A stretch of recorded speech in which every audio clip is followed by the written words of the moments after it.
বন্ধুরা, welcome back to my channel. তো আজকে আমি চলে এসেছি আবারও একটি নতুন ভিডিও নিয়ে। তো আজকে আমি তোমাদের দেখাবো সঠিক নিয়মে হাতা কাটিং করে। আর তোমরা যদি এই নিয়মে হাতা কাটিং করো তাহলে কখনো হাতা কাটিং করতে কোনো প্রবলেম আসবে না। ঠিক আছে? হাতা কাটিং করার জন্য প্রথমে আমাদের মাপের প্রয়োজন হয়। তো আমাদের হাতা কাটিং করার জন্য প্রথমে আমাদের হাতার লম্বা এবং মুহুরির মাপ হলে কিন্তু হয়ে যায়। তো তার জন্য দেখো, আমার হাতা লম্বা আছে 10 আর মুহুরি আছে 10। তো হাতার মাপটা আমরা কীভাবে নেব? তো আমি এমনি আর কি করে দেখাচ্ছি। তো এটা মনে করো হাতা লম্বা। তো আমাদের এখান থেকে এই পর্যন্ত এটা হাতা লম্বার মাপ। ঠিক আছে? তো আমার হাতা আছে 10, 10-এর সঙ্গে 1 যোগ করে হয়েছে 11। তাহলে এখান থেকে এই পর্যন্ত হচ্ছে 11। ঠিক আছে? তো তারপরে নিচের মুহুরির মাপ নেবো। আমাদের মুহুরি কি বলেছে? মুহুরির অর্ধেক প্লাস 1.5 ইঞ্চি। তাহলে মুহুরির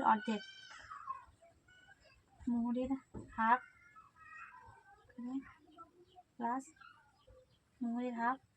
প্লাস প্লাস 1 ইঞ্চি মুহুরির হাফ 5, 6,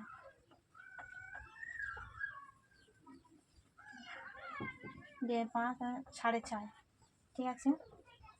তারপরে এখান থেকে মানে এই দাগের থেকে আমরা 3 ইঞ্চি ভিতরে একটা স্ট্রেট লাইন টানবো। তো এখানে আমার যে মুহুরির হাফ প্লাস 1.5 ইঞ্চি, তাহলে এখানে আমার বলেছে মুহুরির অর্ধেক প্লাস 1.5 ইঞ্চি। মুহুরির অর্ধেক প্লাস 1.5 ইঞ্চি। ঠিক আছে? তাহলে এখানে আমরা মুহুরির অর্ধেক প্লাস 1.5 ইঞ্চি নিয়েছি। তাহলে মুহুরির অর্ধেক প্লাস 1.5 ইঞ্চি এতটা হচ্ছে। আর সেলাই মার্জিনের জন্য আবার 1.5 ইঞ্চি। তাহলে এই দাগটাকে এখানে একটা হালকা শেপ দিতে হবে। তাহলে আমাদের এটা ফিটিংস লাইন। তাহলে আমরা এখানটা হালকা করে শেপটা দিয়ে দেবো। এইভাবে হালকা করে শেপটা দিয়ে দেবো। ঠিক আছে?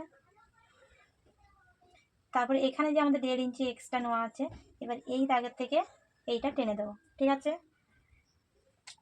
তাহলে বুঝতে পারলে? তাহলে এবার এখান থেকে তালপাটের হাফ ইঞ্চি মতন এখান থেকে তালপাট কাটিং করতে হবে। তো দেখো, এইভাবে হাতা কাটিং করলে কখনো ভুল হবে না। তো আজকের ভিডিওটা এই পর্যন্ত। তোমাদের কেমন লাগলো অবশ্যই কমেন্ট করে জানাবে। তো দেখা হচ্ছে পরের ভিডিওতে। তো আজকের মতো টাটা।